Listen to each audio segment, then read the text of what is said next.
All right, monitoring and controlling. This process group is all about variance analysis. That's what I like to call it. All right, it's just the difference between where you're at today compared to what your plan says it needs to be. So it's the idea of like, you're here, work started here at some point, and this is where your plan says that you should be here. And wherever you're at now, can you explain, what it's going to be tomorrow, a week, a month from today? So that's the idea. Based on what's happened in the past, can you analyze that information and explain the delta, good or bad, to your stakeholders, and then take that same analysis and use it to project in the future where you're going to be: scope, schedule, budget, risk, whatever. All right, so this is mainly about providing status into the project health and figuring out what areas need attention, and then you're either going to make corrective or preventative changes. So monitor and control project work. I need to get my screen. There we go. Move this out the way. Okay. All about tracking, reviewing, and reporting on actual versus expected progress. Highlight that. That's what this this process is about.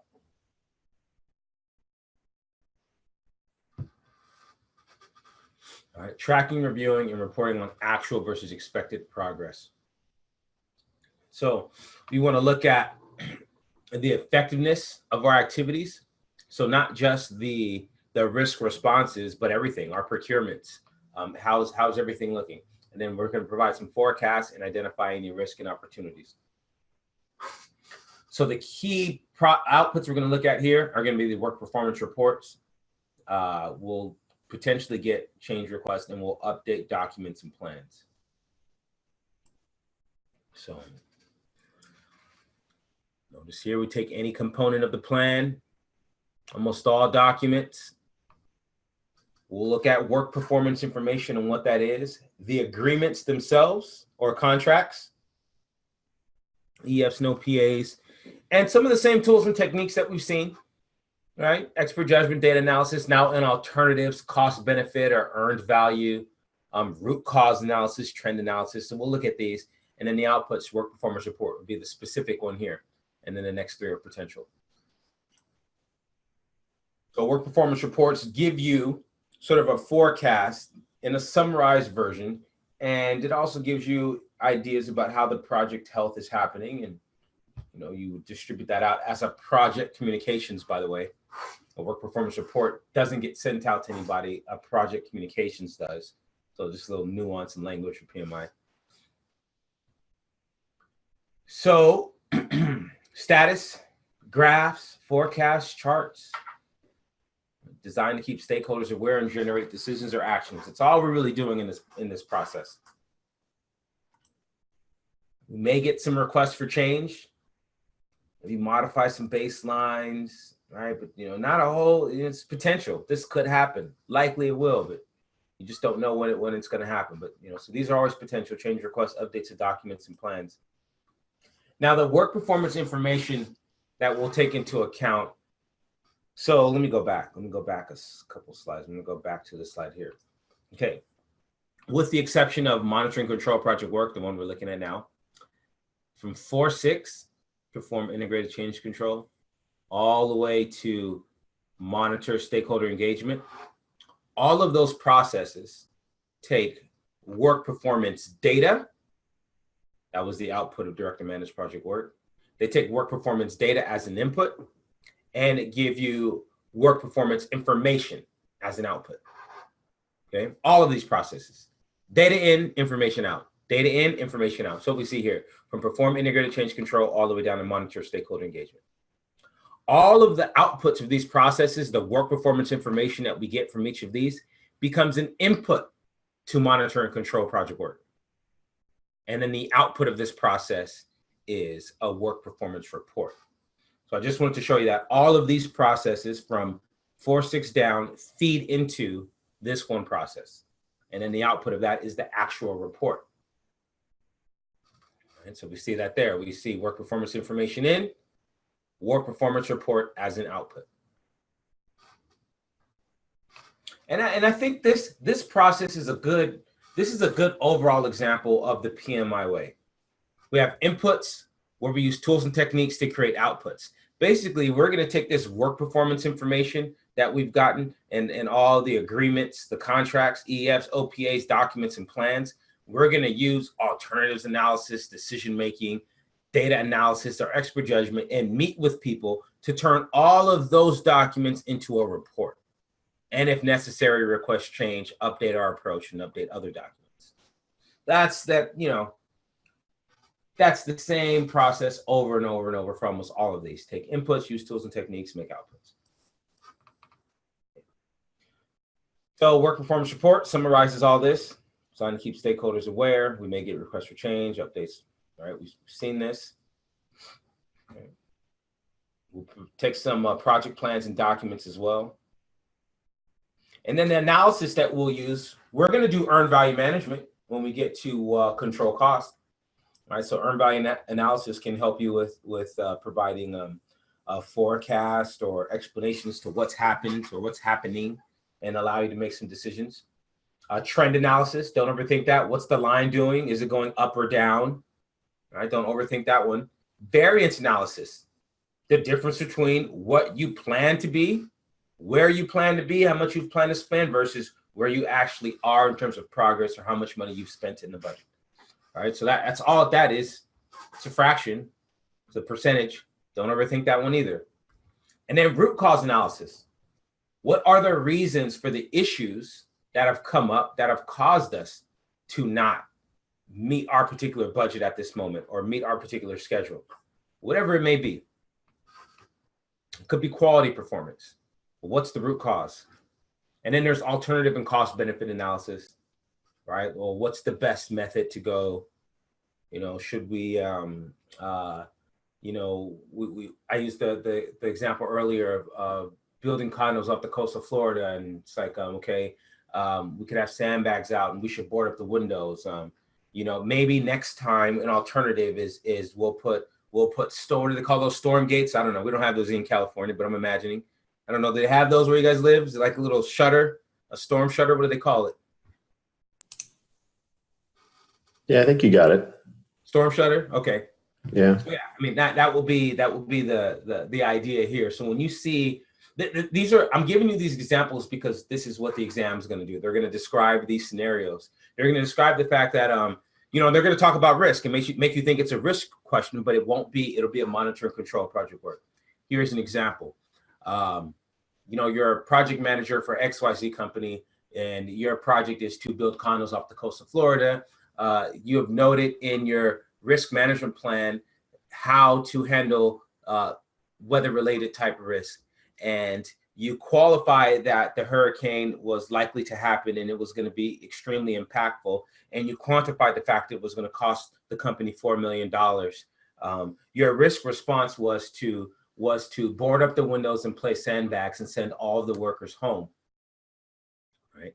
And it'll say, after the risk event took place, you went back and you reevaluated the risk and determined that you ought to use storm shutters instead of boarding up the windows. This is an example of, it'll say A, alternatives analysis, all right? B, risk mitigation. C, risk analysis. D, change request. You'll get some question like that where we talked about risk, but it turned around. It was an example of alternatives analysis. So that's monitoring and controlling, right? That process is all about variance analysis. And then the whole goal is to get a report that talks about it. Now, in conjunction with that, we want to integrate any changes.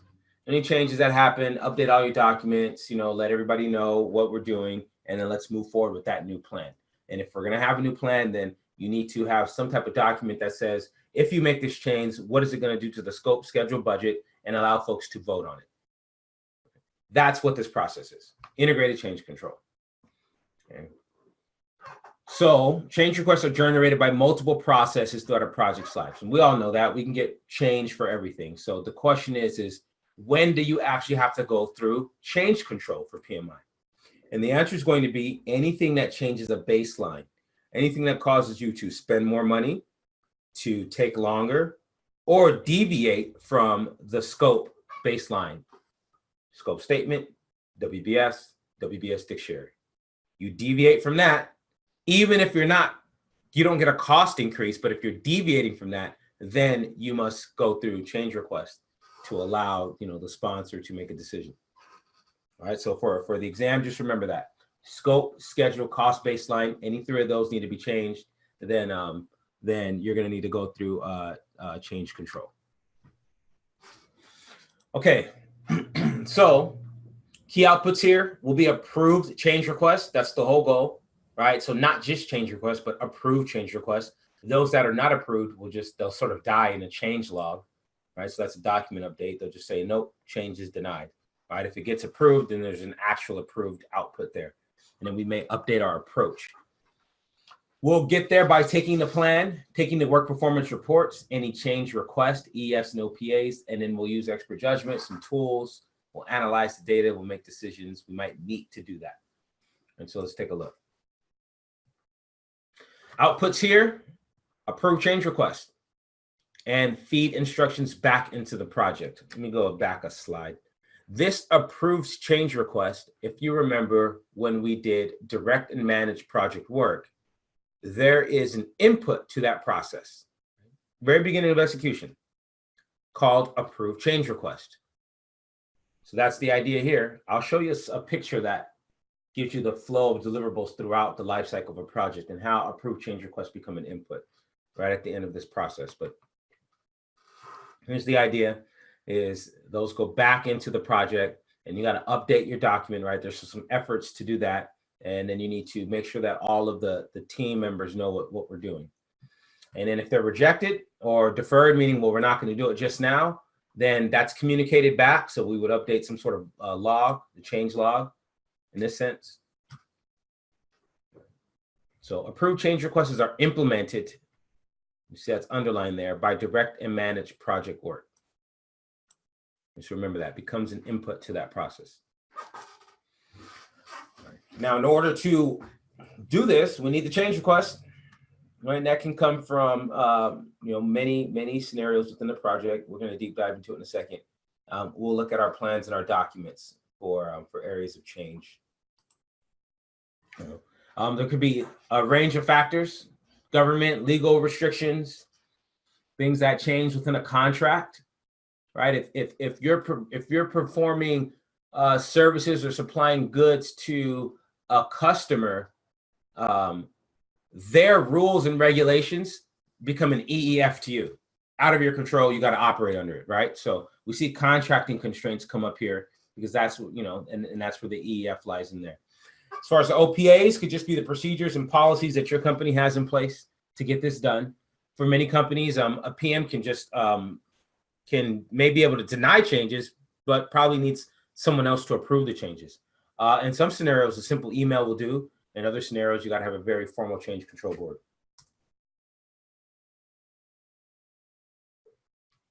When we talk about, data analysis, this is the idea that any change that takes place, you need to evaluate the scope, schedule, budget, and you need to provide that information to the CCB so that they can approve that change. So let me look at the slides here. I'm going to write this out. Let's see, there's a good spot. I think here. All right. So PMI has some steps. Let's see, I'm on Keynote. You're going to write this down. These are the 8 steps to the change control process. And they're in the PMBOK, but it will be good if you add them in to your slides here so you can study. So whoops. Come back here. Let me finish the slides and then I'm going to show you. I'm going to write down the 8 steps and then I'm going to show you a picture. So we got alternatives and cost benefits. We talked about decision making. Well, let's talk about it now. So after you give what's going to happen to the scope, schedule, budget, then there would be some sort of vote, right? And it could be one person or multi-criteria or whatever, but there'd be some sort of vote and folks would say yes or no. And now, once you make that change, there's still configuration control. So highlight configuration control for me. Configuration control is the idea that now that you've made a change, how do we know the difference between this plan and the last plan? And ask yourself this question throughout your career in project management or just your professional career. How many times have you been working on different documents, but they have the same file name? You and a team member, or the same document, right, with different file names. Like, it happens all the time. So this is the easiest way to think of what configuration control is. It would be like the idea that some of you, after you save a document, it says, okay, scope statement, maybe you go year, month, date, 2019, 02, 23, V1, V2, V3. Some of you might do V.1, V.2, V.3. Some of it might be A, B, or C. Or sometimes there might not even be a version. So whatever your file naming schema, that's what configuration control would be. This would be how we know the difference between iPhone S and 6S and 6, or 7S and 7, because we have this documentation. So configuration control is going to focus on that. You're going to get questions on the exam that describe the fact that a change is taking place, and now you're updating documents. The configuration management plan will help you with that. And you could have some tool like SharePoint. When you update a document, right, it knows who checked it out and what the last version is, and you can roll back if you need to. That will be a configuration control tool. So that's going to come up on exam. Just want to mention that. Okay, so let's get to the 8 steps. Let me get my, where's my nice little pen? I just wanted to do this with my finger.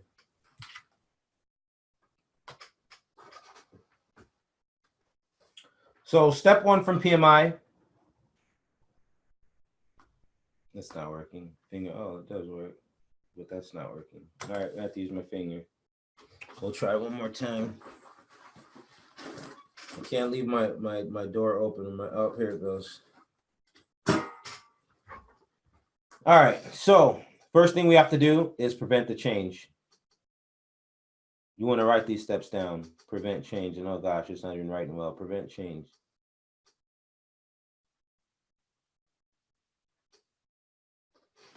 Okay, step 2. If you can't prevent the change, then you need to identify the root cause.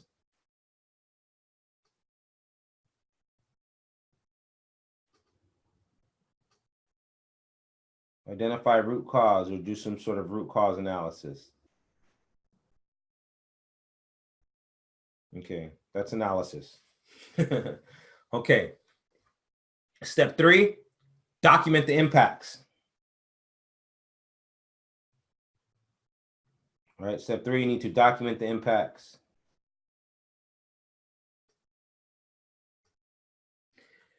For PMI, the impact is going to be what's going to happen to the scope, schedule, budget, or risk. Many times on the exam, they'll give you 2. You only need 1. One of those 4, and now you know that we've documented the impact. 4th thing you need to do, issue the change request.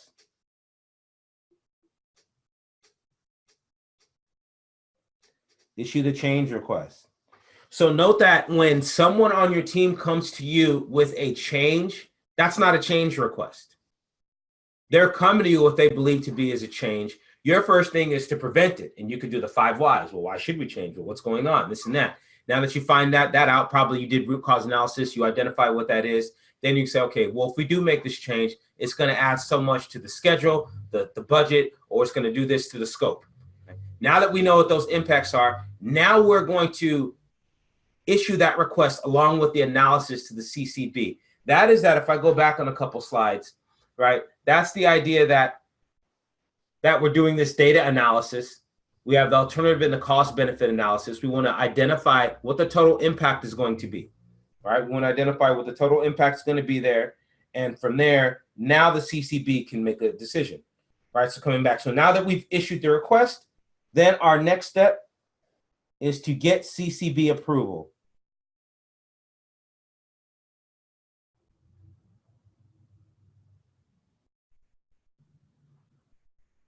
or I could put a slash, perform integrated change control.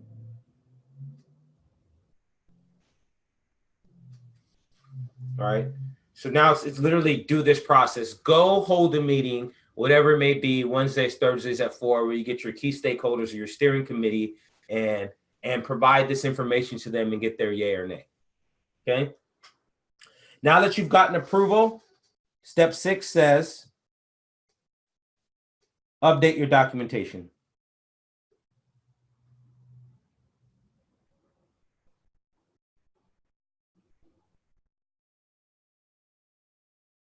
And update your docs.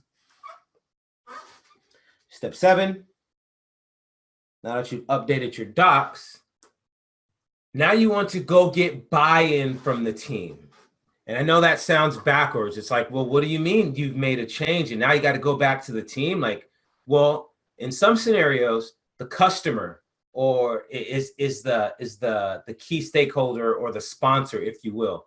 And there may be a set of key stakeholders that the sponsor may designate as like their team or a steering committee. And those are the folks who will actually make the determination of if we're going to approve this change or not. And now that they've said yes, the first thing, update your documents, because heaven forbid, we get hit by a bus or we quit or something like that. Well, then the project can still go on. After we've updated those documents, now we need to go back to the team and say, okay, team, this is what the steering committee chose, and here's what we got to do moving forward. So, all right, so now you got to go and get buy-in. Update team, get buy-in. Sorry, it's looking a little ugly. So get stakeholder buy-in. And then your last step, step 8, now direct and manage the team according to the new plan.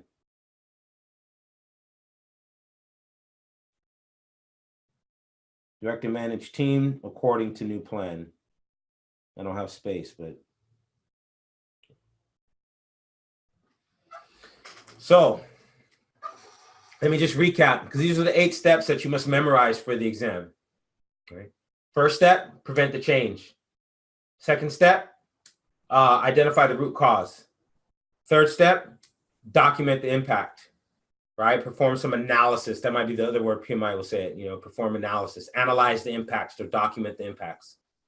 Step 4, issue the change request. Step 5, perform integrated change control or get CCB approval. Step 6, update your documentation. Step 7, get stakeholder buy-in. Step 8, direct and manage your team according to the new plan. So you will get a ton of questions about change on the exam. Remember, we have 31% of the exam is in executing, and then 29% is in monitoring and controlling. So you're going to get a lot of questions, right? You have 58 questions that potentially could all be on change or all be on earned value management. You don't know what kind of exam you're going to get, right? But 58 potential questions. The way the questions are going to be set up is they're going to expect you to know which one of these steps you're at. And then they're going to say, what should the project manager do next? Most of the questions on the exam are set up as, what should the project manager do next? So in this sense, you need to understand, well, have I documented the impacts? Have I issued the request? Have I gotten approval? So the questions look something like this. You're project manager for XYZ company. Susan, senior engineer, comes to you with what she believes to be is a major change. She notes that it's going to take 2 additional weeks in the schedule, but there will be no further impacts to the budget, and that all quality tests assume that they will be able to achieve the budget within specs. What should the project manager do next? So based on that, where are you? What number are you at? Are you preventing the change? Are you doing root cause? Have you documented the impacts? Are you issuing a request? What should you do here? I think you issue the request. If we know that it's going to have a 2-week impact on budget, you've done that analysis already. Perfect. Okay, question. Why is it there, not at the prevent change? Because you're just learning of it from the engineer. Okay, and I was waiting for that question. Good question, Maggie. Good question. So two things. I'm gonna address Ryan. What you said is correct. So from PMI standpoint, in the question, in the paragraph, it told you that the change was going to take so much longer or cost so much, right? And you only need one of the four: cost more, take longer, add to the scope, or increase risk. Usually, the exam gives you two, but as long as one of the four is there, that means the impact has been documented or the impact has been analyzed. Now you can issue the request. So Maggie, to your question specifically, it's that because it's a standardized exam, we take everything at face value, meaning that in real life, if somebody comes to me and is like, yeah, this change is going to take 2 weeks. Well, it really depends on who's coming to me. If I'm going to believe your 2 weeks or if I need to do some additional work, right? It just depends. But for the exam, if it says that somebody has come to you and they've given you information, we take it that that's true, right? You're in a strong matrix environment, year-long project, 200 resources, $10 million budget, and you're an assertive project manager. PMI says that's the standard piece there, right? And so within these assumptions that you all need to make while you're taking the exam, the other assumptions is that adequate documentation exists, change controls in place. Management is working with you instead of against you. Everything is there. Like, this is a perfect project scenario. So in this sense, Maggie, the idea is that in the question, somebody came to you what they believe to be as a major change. They've noted what the impacts are. So now it's your job to go and issue the request and tell the CCB, we need to make a change. It's going to take 2 more weeks. It's not going to cost any more money. Are you good with this? All right. So that's the idea. The other way that they'll do it is they'll say, she's come to you with what she believes to be as a major change.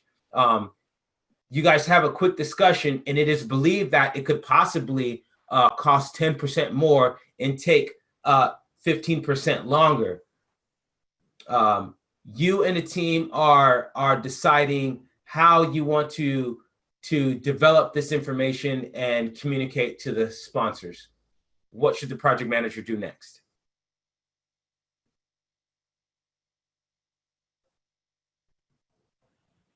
Well, so in that scenario, I feel like you'd be in either 1, prevent the change, or 2, the root cause analysis of why. Okay, close. In this one, in that question, the impact was never documented. I used the word we believed. They believe, and then I didn't put a specific. I said up to 10%, and 20% is believed, but further analysis needs to take place. Now I know you're not be able to read it. I read it to you. I just did it as a one-off. But that's the idea. Is like your questions usually are somewhere between 3, 4, and 5. Right, 3, 4, and 5. It's usually the